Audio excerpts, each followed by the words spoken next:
యేసు ప్రభుని స్తుతించుట ఎంతో ఎంతో మంచిది.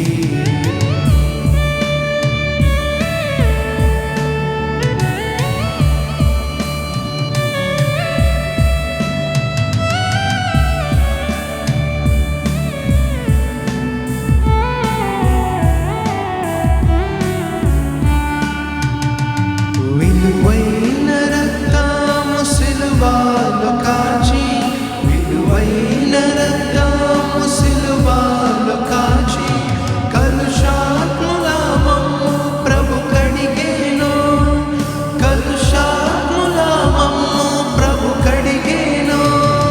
హల్లెలూయా హల్లెలూయా హల్లెలూయా హల్లెలూయా. యేసు ప్రభుని స్తుతించుట ఎంతో ఎంతో మంచిది.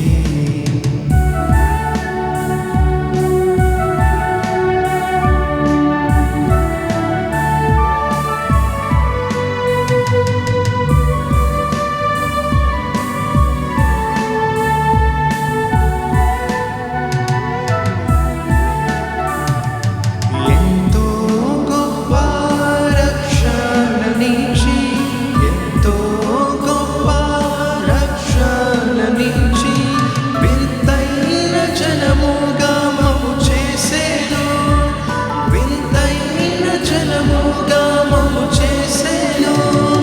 హల్లెలూయా హల్లెలూయా హల్లెలూయా హల్లెలూయా. యేసు ప్రభుని స్తుతించుట ఎంతో ఎంతో మంచిది. యేసు ప్రభుని స్తుతించుట ఎంతో ఎంతో మంచిది.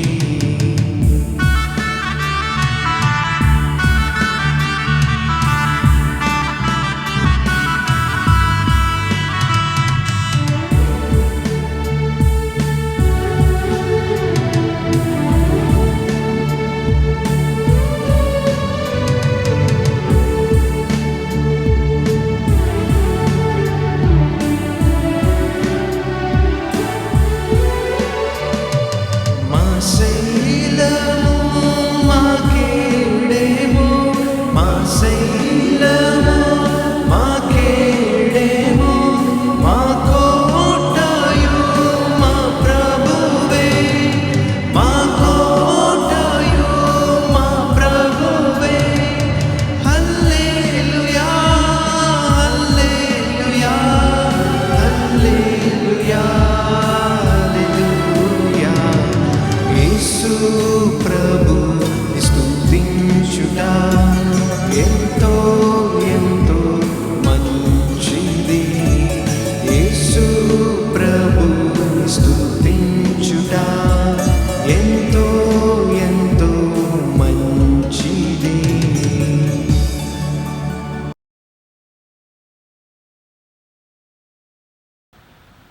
అదేవిధంగా ఆరాధనలో కొనసాగిపోతూ మరి యొక్క కీర్తనతో మన దేవుని ఆరాధనండి. ఎరుగని రీతిగా అనే కీర్తన మన పాటల పుస్తకం నుంచి మనం పాడుకుందాం.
నీ కృపా క్షణమైనా నన్ను ఎడబాయక గమ్యము చేర్చే నీ కృపా కృపా కృపా కృపా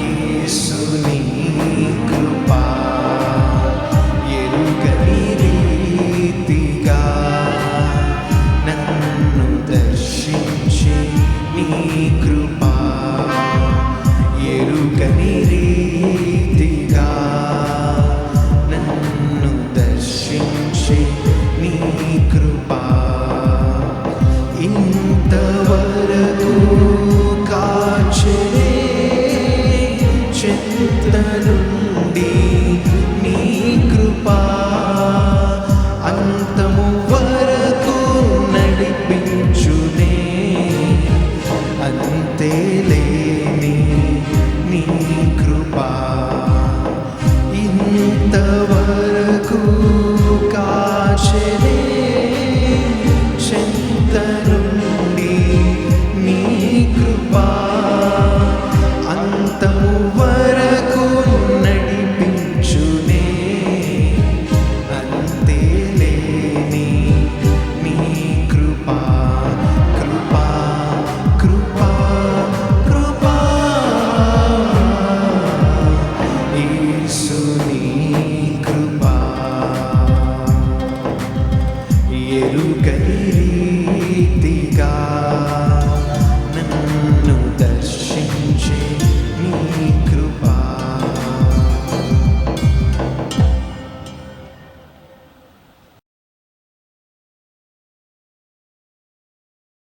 మరి యొక్క హిందీ కీర్తన మనం పాడుకుందామని మనందరికి వచ్చింది సజ్జదాకరు అనే కీర్తన మనం పాడుకుందాం.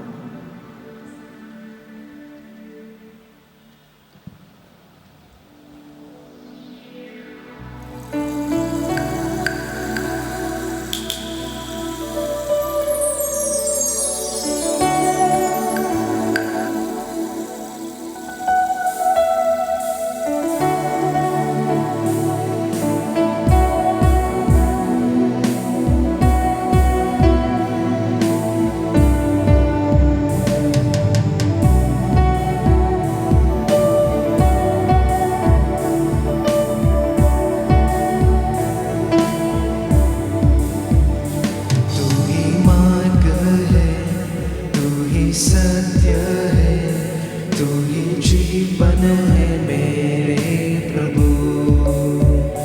तू ही मार्ग है तू ही सत्य है तू ही जीवन है मेरे प्रभु सजदा करूं सजदा करूं सजदा करूं सजदा करूं सजदा करूं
सजदा करूं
सजदा करो, सजदा करो, सजदा करो,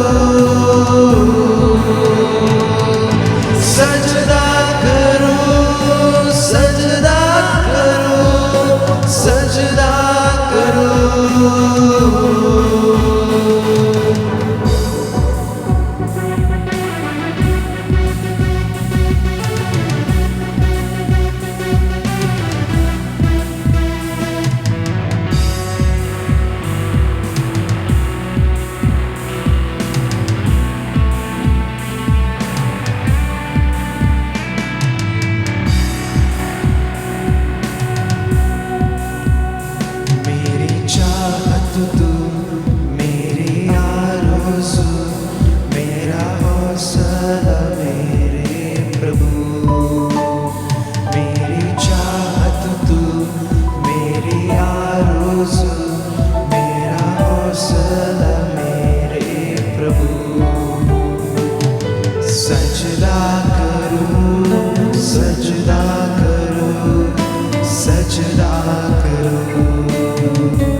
మన రక్షకుడైన యేసయ్య పరిశుద్ధ నామములో మీకు ఆశీర్వాదములు కలుగును గాక.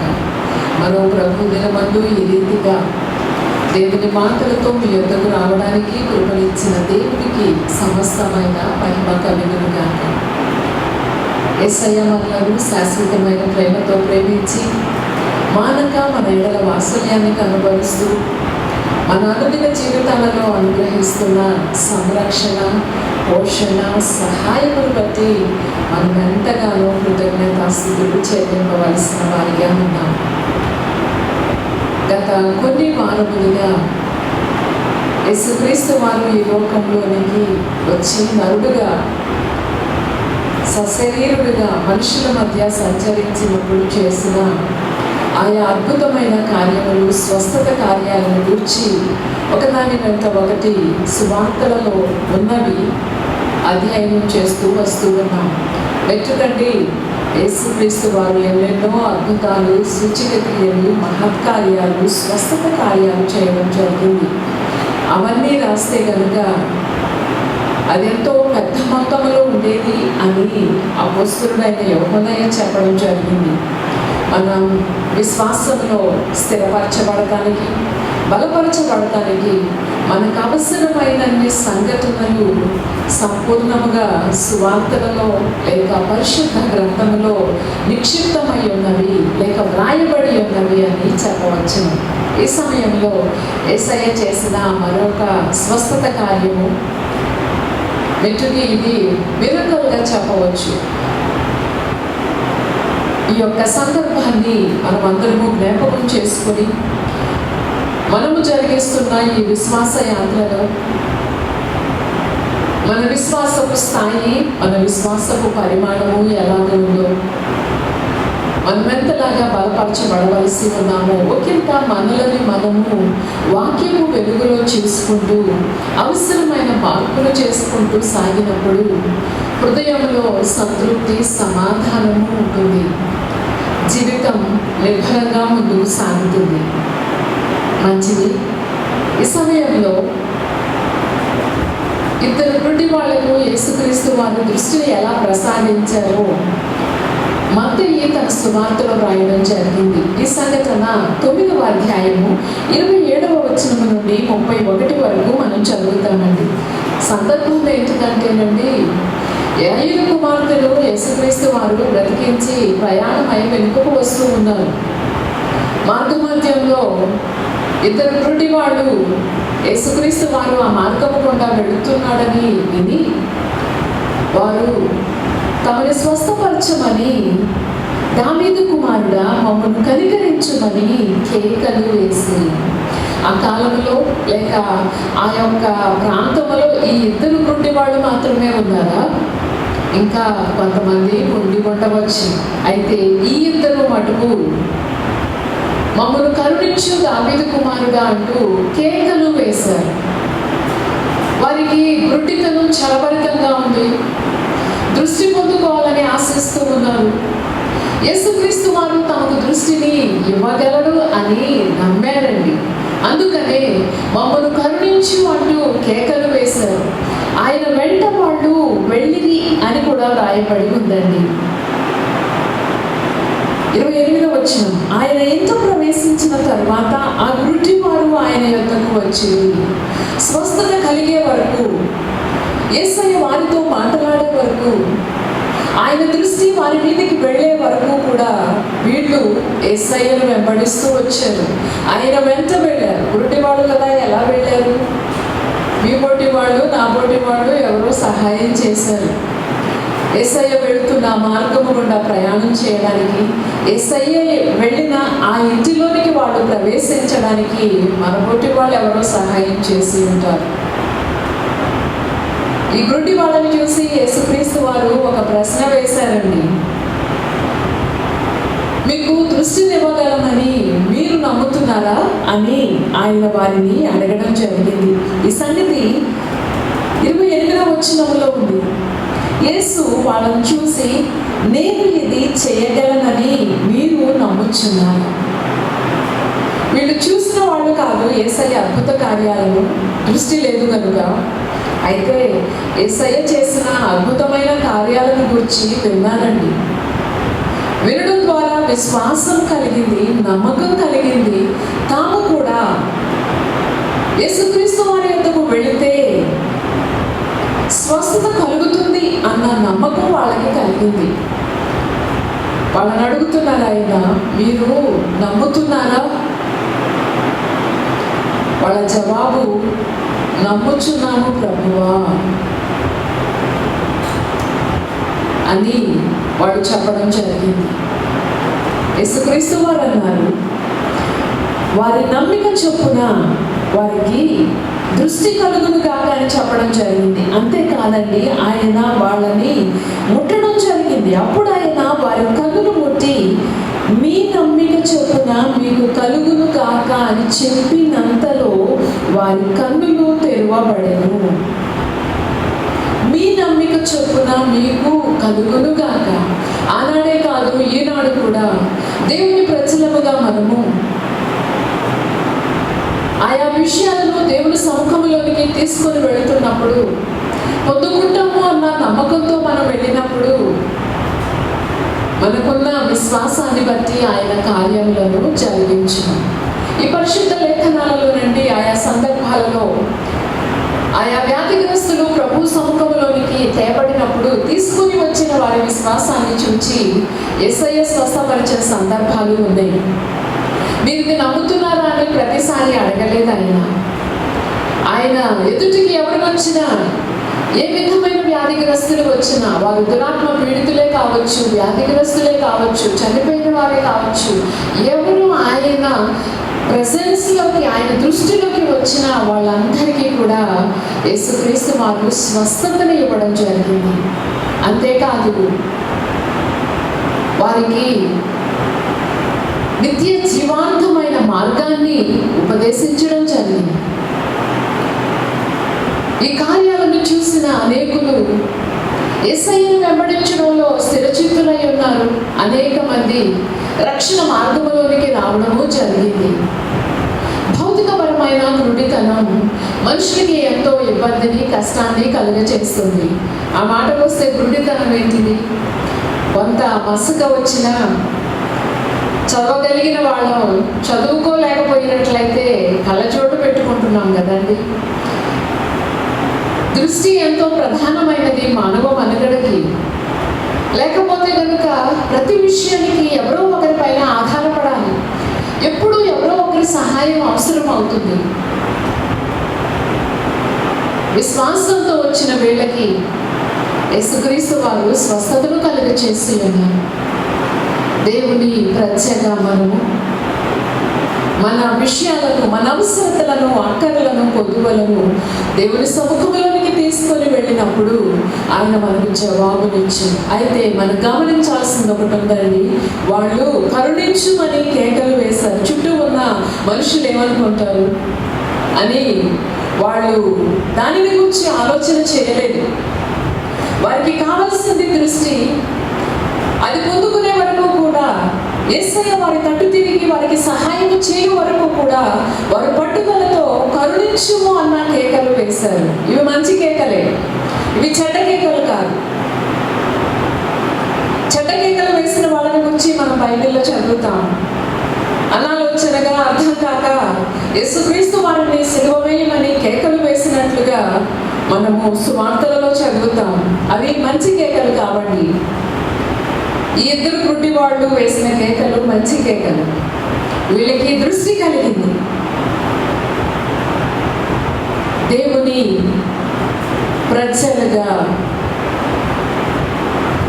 మనము మరో ముఖ్యమైన కోణాన్ని గమనిస్తున్నాము. భౌతికపరమైన దృఢతనము మానవ మనుగడకి ఎంతో ఇబ్బందిని, కష్టాన్ని, అననుకూలతను కలుగజేస్తుంది. అలాగే ఆత్మీయ గుడ్డితనము ఉండినట్లయితే కనుక అది నిత్యత్వానికి కూడా నష్టాన్ని, హానిని, కీడును కలుగజేస్తుందండి. యేసుక్రీస్తు వారు ఈ లోకానికి వచ్చినప్పుడు చీకటిలో ఉన్న వారికి వెలుగు, గురుడి వారికి చూపు కలుగుతుందని సువార్తికుడైన లూకా వ్రాయడం జరిగింది. ఈ సంగతిని మనం 4వ అధ్యాయము 18వ వచనంలో చూస్తాం. గుడ్డి వారికి చూపు కలిగింది. ఆత్మీయ గుడ్డితనము తొలగిపోచేసింది యేసయ్య రాక ఈ లోకములోనికి వచ్చినప్పుడు. నూతన నిబంధనలో పలుమారులు ఆత్మ సంబంధమైన గుడ్డితనము ఎంత నష్టాన్ని కలుగచేస్తుందో, నిత్యత్వానికి ఎటువంటి గమ్య స్థలానికి చేరుస్తుందో ఎన్నో మారులు మనం చదువుతామండి. యేసయ్యను ఎరుగక మునుపు ఒక గుడ్డితనం చీకటిలో సంచరించడం జరుగుతుంది. యేసయ్య యందు విశ్వాసం ఇచ్చిన తర్వాత యేసయ్య మాటలను నిర్లక్ష్య పెట్టి మనసుకు నచ్చినట్టుగా, హృదయానికి తోచినట్టుగా, దేహం కోరుకున్నట్లుగా యేసయ్య యందు విశ్వాసం ఇచ్చిన తరువాత కూడా జీవించినట్లయితే అది కూడా గుడ్డితనమే అని బైబిల్లో మనం చూస్తాం. ఉదాహరణకి లౌదికీయ సంఘాన్ని గురించి అపోస్తలుడైన యోహానుతో యేసుక్రీస్తు వారు చెప్పడం జరిగింది. ఈ సంగతిని మనం ప్రకటన గ్రంథము 3వ అధ్యాయము 17వ వచనంలో చదువుతామండి. వెలుపటనున్న వారికి ఒక గురుడితనం ఉంది. దేవుని గృహంలోనికి వచ్చిన పిదప యేసయ్యను వెంబడించడంలో వెనుక తీసి, యేసయ్యను ప్రభువుగా హృదయంలో, జీవితంలో ప్రతిష్ఠించుకోవడంలో వెనుకబడి నచ్చినట్లుగా ఈ యాత్రలో సాగుతూ ఉండినట్లయితే అది కూడా ఒక గురుడితనానికే దారితీస్తుంది. దేవుని ప్రజలైన వారు ఎటువంటి పరిస్థితులలో ఉన్నారు, దేవుని మాటలకు అవిధేయత చూపించి ఏ విధంగా ముందుకు ముందుకు సాగుతున్నారో పరిశుద్ధాత్మ దేవుడు ఆయన ప్రజలకు తెలియజేయండి. మారు మనస్సు పొందుకోమని, మనస్సు మార్చుకోమని, మార్గాలను మలుచుకోమని పరిశుద్ధాత్మ దేవుడు దేవుని బిడ్డలతో ఎల్లప్పుడూ కూడా మాట్లాడుతూనే ఉంటాడు. యేసయ్య రెండవ రాకడ వచ్చే వరకు సజీవులైన దేవుని బిడ్డలు ఎప్పుడైతే తమకు ఉన్న స్వాస్థ్యానికి, పిలుపుకు తగినట్లుగా జీవించడంలో వెనుకబడతారో, అలక్ష్యం చేస్తారో, నిర్లక్ష్యం చేస్తారో, అటువంటి సందర్భాలలో నుండి పరిశుద్ధాత్మ దేవుడు మాట్లాడతాడు. వ్రాయబడిన లేఖనముల ద్వారా, కాయుచున్న కాపరుల ద్వారా, వ్యక్తిగత వాక్య ధ్యానము ద్వారా, కళల ద్వారా, దర్శనముల ద్వారా మనమున్న పరిస్థితిని దేవుడు మనకి బయలుపరచును. ఈ లౌకిక సంఘము అంత బాగానే ఉంది అనుకుంది, ధనవృద్ధి చేసుకున్నా నాకేమీ కొదువలేదు అని అనుకుంది. కానీ సమస్తాన్ని స్పష్టముగా తేలి చూడగలిగిన దేవుడు మటుకు అంటున్నాడు, నీవు గుడ్డివాడవు, నీవు దిగంబరుడవు, నీకు ఆ సంగతి తెలియడంలా, నీకు దృష్టి కలుగులాగా నా ఎద్దుకు వచ్చి కాటుకు కొనుక్కోమని నేను నీకు బుద్ధి చెబుతూ ఉన్నాను అని ఆ సంఘానికి చెప్పడం జరిగింది. ఆత్మీయ గురుడితనం అంటే మరెంతో నష్టానికి, విపత్తుకి దారితీస్తుంది. వీటి ఫలితాలు నిత్యత్వము కూడా ఉంటాయి. అందుకనే దేవుని ప్రజలుగా మనము మన యాత్ర ఏ విధంగా సాగుతుందో వాక్యపు వెలుగులో మనం చూసుకోవడం అనేది ఎంతో మంచి విషయం అండి. ప్రభువేమో ఒకటి చెబుతూ ఉంటే ఈ సంఘమేమో మరొకటి అనుకుంటూ ఉంది. నాకేమి పర్వాలేదు, నాకేమి కొదువలేదు అని ఈ యొక్క లౌకిక సంఘం అనుకుంటుంది. ఒక లౌకిక సంఘమే కాదండి, ఆనాటి నుంచి ఈనాటి వరకు ఇటువంటి సందేశాలను, ఇటువంటి పరిస్థితుల్లో ఎవరైతే ఉన్నారో వారందరి యొద్దకు కూడా పంపబడుతూ ఉంది. ఎవరో ఉన్నారు, ఎవరి యొద్దకో పంపబడుతుంది, నాకు సంబంధం లేదు అనే దానికంటే నాకు చక్కగా దృష్టి ఉందా, నాకు చక్కగా కనిపిస్తూ ఉందా, నా ఆత్మీయ దృష్టి బాగుందా లేదా అన్న పరిశీలన వాక్యపు వెలుగులో దేవుని ప్రజలుగా, ఆయనను వెంబడిస్తున్న ప్రజగా మనం అందరము కూడా చేసుకోగలమండి. యేసుక్రీస్తు వారు అంటున్నారు, నీకు దృష్టి కలుగునట్లు నీ కన్నులకు కాటుక నా యొద్ద కొనుమని నీకు బుద్ధి చెప్పుచున్నాను. భౌతికపరమైన గుడ్డితనం కలిగినప్పుడు యేసుక్రీస్తు వారు ఆ గుడ్డి వాళ్ళను ముట్టి ఆయన స్వస్థపరచడం జరిగింది. ఆత్మీయ గుడ్డితనము అది దేవుని ప్రజలైన వారు దేవుని మాటలను నిర్లక్ష్య పెట్టి సాగుతూ ఉండినట్లయితే మనస్సుని, మార్గాలను మలుచుకోవలసిన అవసరత ఉందండి. నేను మారుస్తానట్లేదు, నేను నీకు వెలుగునిస్తానడం లేదు. ఆల్రెడీ ఆయన తన వెలుగులోనికి, ఆశ్చర్యకరమైన వెలుగులోనికి ఆయన మనలను నడిపించి ఉన్నాడు. దేవుని ప్రజగా శరీర సంబంధమైన క్రియలను, శరీరానుసారమైన ప్రవర్తనను కలిగి ఉన్నామా, అది దిద్దుకోవాల్సిన బాధ్యత మన పైన ఉంది. మనలో ఉన్న పరిశుద్ధాత్మ దేవుడు మనం దిద్దుకోవడానికి, సర్దుకోవడానికి, నిత్యత్వానికి సరిపడాగా అనుదినము ఆయన నడిపించడానికి పరిచర్య చేస్తూ ఉన్నాడు. ఆయన మనలో ఉన్నాడు, మనతో కూడా ఉన్నాడు. ఎవరైతే ఈ పరిచర్యను ధిక్కరించి లేక నిర్లక్ష్య పెట్టి వెంబడించడానికి మనస్సు ఉండదో అటువంటి వారు మాత్రమే ఇటువంటి పరిస్థితులలోనికి వెళ్ళే అవకాశము ఉంటుంది అని లేఖనాల నుంచి మనం గమనిస్తూ ఉన్నాం. దేవుని ప్రజలు దృష్టిని కలిగి ఉండాలి, ఆత్మీయ దృష్టి కలిగి ఉండాలి. పౌలయ్య అంటాడు ఎఫెసీ సంఘంతో, మీ మనోనేత్రములు వెలిగింపబడినందున పరిశుద్ధులలో మీకున్న స్వాస్థ్యాన్ని గురించి మీరు తెలుసుకోవాలని నేను కోరుతూ ఉన్నాను అని చెప్పడం జరిగింది. ఈ సంగతిని మనం ఎఫెసీలకు రాసిన పత్రిక 1వ అధ్యాయము 18వ వచనం, మరియు మీ మనోనేత్రములు వెలిగింపబడినందున ఆయన మిమ్మల్ని పిలిచిన పిలుపు వలనైన నిరీక్షణ ఎట్టిదో, పరిశుద్ధులతో ఆయన స్వాస్థ్యం యొక్క మహిమైశ్వర్యము ఎట్టిదో మీరు గ్రహించాలి అని, మీకు ప్రత్యక్షత కలిగిన మనస్సు కలగాలని నేను మీకోసం ప్రార్థన విజ్ఞాపనలు చేస్తున్నానని పౌలయ్య చెప్పడం జరిగింది. సహజముగా యేసుక్రీస్తునందు విశ్వాసం ఉంచి మారు మనస్సు పొంది బాప్తిస్మము పొందిన వారందరూ కూడా మనోనేత్రములు వెలిగి విశ్వాసం నుంచి సాగుతున్నంతసేపు కూడా చక్కనైన దృష్టి కలిగిన వారిగా మనం అందరము కూడా ఉంటామండి. ఎఫెసస్ సంఘము ఇటువంటి పరిస్థితిని కలిగి ఉంది. ఆ సంఘముతో పౌలయ్య అంటున్నాడు, మీ నేత్రాలు వెలిగింపబడి గనుక మీకు ఉన్న స్వాస్థ్యాన్ని గురించి, నిత్యత్వంలో మీకున్న శ్రేష్టమైన స్వాస్థ్యాన్ని గురించి మీరు ఎరిగి ఉండాలని, మీకు మరింత విశాలమైన గ్రహింపు కలగాలని, మీకు ప్రత్యక్షత కలిగిన మనస్సును మీరు పొందుకోవాలని నేను మీకోసము ప్రార్థిస్తూ ఉన్నానని చెప్పడం జరిగింది. దేవుని ప్రజలుగా మనమందరము ప్రభువు కృపలో కళ్ళను కలిగి ఉన్నాం, భౌతిక పరముగా దృష్టిని కలిగి ఉన్నాం. ఆత్మీయ విషయాలలో మన దృష్టి ఎలాగో ఉంది అన్న పరిశీలన వాక్యపు వెలుగులో ప్రతి ఒక్కరము కూడా చేసుకోవడం ఎంతో ఎంతో మంచిదండి.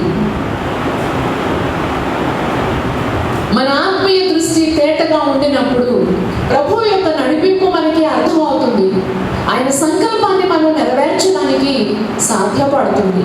దైవజనమా, భౌతిక పరంగా గుడ్డి వాళ్ళని చూసినప్పుడు అయ్యో పాపం అనుకుంటాం. మనకున్న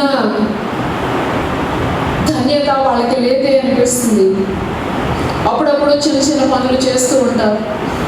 రోడ్డు వైపు అటువైపు నుంచి ఇటువైపు దాటించడం, వాళ్ళకి ఏమన్నా చిన్న చిన్న అవసరాలు ఉంటే మనం చేయగలిగి రోడ్ల మీద అటు ఇటు వెళుతున్నప్పుడు చేస్తూ ఉంటాం. అది ఒక బాధను కలిగజేసే పరిస్థితి. దేవుని ప్రజలుగా మనము రక్షింపబడిన పిదప మసకబారిన జీవితాన్ని కలిగి ఉంటే, లేక గురుడితనాన్ని కలిగి ఉంటే, మన ప్రాణదాత విమోచకుడు అయిన యేసుక్రీస్తు వారండి నీకు దృష్టి ఎలా కలుగుతుంది అని మన యొద్దకు సమాచారాన్ని ఆయన పంపించే దేవుడిగా ఉన్నాడు. గతంలో పంపించి ఉన్నాడు, ఈనాటికి ఆయన మనతో మాట్లాడుతూ ఉన్నాడు. మనము స్పష్టమైన దృష్టిని కలిగి ఉండాలని, దేవునితో సరైన సహవాసాన్ని కలిగి ఉండాలని, ఆయన సంకల్పాన్ని నెరవేరుస్తూ ఆయన రాజ్య సంబంధులుగా ఈ యాత్రలో ముందుకు సాగాలని మన ప్రాణదాత అయిన యేసయ్య యొక్క ఉద్దేశమై ఉన్నది. దైవజనమా, భౌతికపరమైన అనారోగ్య పరిస్థితులు ఉండినట్లయితే తప్పకుండా ఆ యొక్క అనారోగ్య పరిస్థితి, పేరు పెట్టబడిన ప్రతి వ్యాధిని కూడా యేసయ్య నామములో విశ్వాసముతో మనం ప్రార్థన చేసుకున్నప్పుడు ఎన్నో మార్లు మనం ఇప్పటికే స్వస్థతని చూసాము కదూ. ఈ యాత్రలో అలాగే కొనసాగుదాం. ఏ అనారోగ్యం చూసినా యేసయ్య నామములో ప్రార్థన చేద్దాం.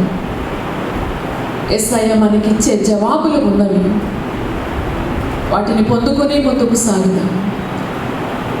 ఆత్మీయ జీవితంలో అనారోగ్యస్తులం కాకుండా, గురుడివాళ్ళం కాకుండా, జీవపు వెలుగులో వెలుగై ఉన్న యేసుక్రీస్తు వారిని వెంబడిస్తూ సాగుదాం. యేసయ్యను వెంబడించే వాళ్ళు ఏమాత్రమూ కూడా చీకటిలో ఉండరు అని యేసుక్రీస్తు వారు చెప్పడం జరిగింది. యేసయ్యను వెంబడించే వారు జీవపు వెలుగును కలిగి ఉంటారు. ఈ వెలుగు ఆగిపోదు, ఈ వెలుగు తరిగిపోదు. ఈ వెలుగులో జీవమున్నది, ఈ వెలుగులో ప్రాణమున్నది, ఈ వెలుగు నిత్య జీవానికి సంబంధించినది. అటువంటి ధన్యకరమైన జీవితాలను కలిగి ఉండడానికి యేసుక్రీస్తు వారు మనకి ఎంతో కృపని అనుగ్రహించి ఉన్నారు. ఆయన మనలను ప్రేమించి మన పేరు జీవగ్రంథంలో రాసి తగిన సమయంలో దేవుడు నరుడుగా ఈ లోకానికి వచ్చి మన పాపములకు ప్రాయశ్చిత్తం చేసి ఉన్నారు, శిలువయాగం చేసి. దైవజనమా, రక్షింపబడిన దేవుని ప్రజగా యేసయ్య చేసిన శిలువ త్యాగాన్ని సన్మానిస్తూ మన అనుదిన యాత్రలో యేసయ్య మాటల యందు విశ్వాసం ఉంచి ముందుకు సాగుదాం. స్పష్టమైన దృష్టిని కలిగిన వారమై గమ్యస్థలాలకి మార్గములో, మనకి నిర్దేశింపబడిన మార్గములో, యేసయ్య చూపించిన మార్గములో సదా మనము సాగుదాం. ఇటువంటి కృపలను కలిగి మనము, మన కుటుంబాలు అందరము కూడా సాగడానికి సర్వశక్తిమంతుడైన దేవుడు మనకు సహాయం చేసి నడిపించునుగాక. ఆమేన్. ఈ సమయంలో ప్రార్థన, ఎవరికైనా అనారోగ్యముగా ఉండినట్లయితే ఈ ప్రార్థనలో ఏకీభవించండి, ప్రార్థన చేసుకుందాం. మహిమాన్వితుడు అయిన తండ్రి, కృతజ్ఞతాస్తుతులు వందనాలు చెల్లిస్తూ ఉన్నాం. శాశ్వత కాలము నుండి శాశ్వత కాలము వరకు ఉన్న దేవా మీకు వందనాలు. అల్ఫా ఒమేగామైన దేవా మీకు వందనాలు. ఆది అంతము లేని దేవా మీకు వందనములు. యుగ యుగములు సజీవుడుగా ఉన్న యేసయ్యా మీకు కృతజ్ఞతాస్తుతులు చెల్లిస్తూ ఉన్నాం. మీరు చేసిన శిలువ యాగమును బట్టి, మీ యందు విశ్వాసం ఉంచిన వారికి మీరిచ్చిన స్వస్థతను బట్టి వందనాలు చెల్లిస్తూ ఉన్నాం. తండ్రి, ఈ సమయంలో ఎవరైతేనైనా ఏ విధమైన అనారోగ్యంతో బాధపడుతూ ఉన్న, పేరు పెట్టబడిన ప్రతి అనారోగ్యము నజరేయుడైన యేసయ్య నామములో తొలగిపోవునుగా. ప్రభువా, మీ ప్రత్యేక మేము ఆత్మీయ దృష్టిని కలిగి, తెరవబడిన నేత్రములను కలిగి, వెలిగింపబడిన దృష్టిని కలిగి మిమ్మల్ని వెంబడిస్తూ సాగిపోవడానికి మాకు కావలసిన కృపను, కనికరాన్ని అనుగ్రహించండి నాయనా. ఈ సమయంలో నాయనా, ఈ దేశంలో ఉన్న ఈ కరోనా వైరస్ నుండి మమ్మల్ని అందరినీ మీరు కాపాడాలని మనం చేస్తూ ఉన్నాం. ఈ ప్రపంచంలో నుండి కూడా తొలగింపబడాలని ఆశిస్తూ ఉన్నాం. ప్రభువా, మీరు కృపను, కనికరాన్ని చూపించి సహాయం చేయండి. ఈ ప్రార్థనలోకి భవిస్తున్న ప్రతి బిడ్డ ఏ విషయంలో వాళ్ళు మదనపడుతున్నారు, ఏ విషయంలో మీ సముఖంలో విజ్ఞాపన చేస్తూ ఉన్నారు, మీరు ఎరిగిన దేవుడుగా ఉన్నారు. మీ కృపను జ్ఞాపకం చేసుకొని ప్రతి అవసరమును మీ ఐశ్వర్యములో నుండి తీర్చి మీ బిడ్డలు, మీ ప్రజల మధ్య సాక్షులుగా ఉండడానికి మీ ఆశీర్వాదాన్ని అనుగ్రహించమని నజరేయుడైన యేసయ్య పరిశుద్ధ నామములో అడిగి వేడుకుంటున్నాము తండ్రి. ఆమేన్. God bless you. ఆశీర్వాదపు కీర్తన, ఆశీర్వాదంతో సెలవు తీసుకుందాం. ఆశీర్వదించుము దేవా, ఆదరణ నీవే ప్రభువా, అనుదినము నీ కృపయే చాలు, అనుక్షణము నీకే మా స్తుతులు. ఆశీర్వదించుము దేవా, ఆదరణ నీవే ప్రభువా,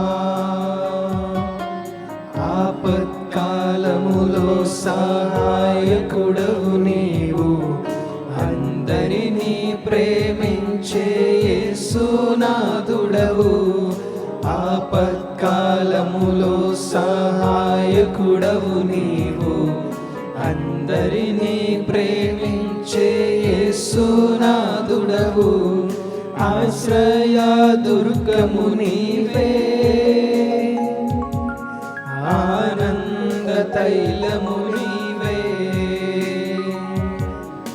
ఆశ్రయ దుర్గము నీవే, ఆనంద తైలము నీవే, ఐశ్వర్యము నీవే, మా ఘనతవు నీవే, ఐశ్వర్యము నీవే, మా ఘనతవు నీవే. ఆశీర్వదించుము దేవా, ఆదరణ నీవే ప్రభువా,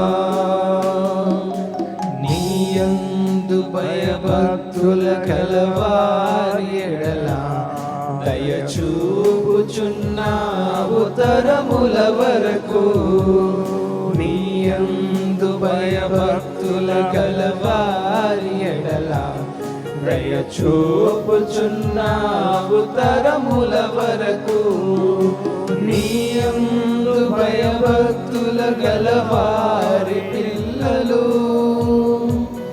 నీయందు భయభక్తుల గలవారి పిల్లలు, నీరు కట్టు తోటవలే బహుగా ఫలింతురు, నీరు కట్టు తోటవలే బహుగా ఫలింతురు. ఆశీర్వదించుము దేవా, ఆదరణ నీవే ప్రభువా, తొట్టిల్లనీయవు మా పాదములను, తోడై నీడై మా త్రోవకు వెలుగై చోట్రెల్లనీయవు మా పాదములను తోడై నీడై మా త్రోవకు వెలుగై కాపాడుచున్నావు కను పాపవలెను కాపాడుచున్నావు కను పాపవలెను కడవరకు విడువకను నడిపించెదవు కడవరకు విడువకను నడిపించెదవు ఆశీర్వదించుము దేవా ఆదరణ నీవే ప్రభువా. హల్లెలూయా. ఆశీర్వాదం తీసుకుందాం.